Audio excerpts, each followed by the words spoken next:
This is the best and easiest way to have a homemade matcha at home. You can have just matcha straight, just putting in 1.5 teaspoons of this matcha powder right into your beverage, about 10 ounces, warm or cold water.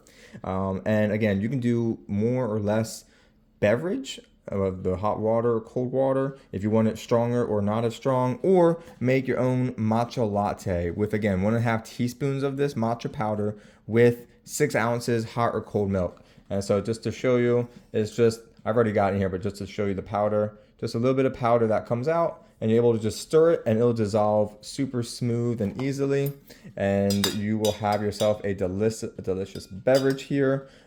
This is a high quality matcha, super easy to use. Again, matcha straight or matcha as a latte. Highly recommend it. Cheers. Thank you to the brand for providing this for me.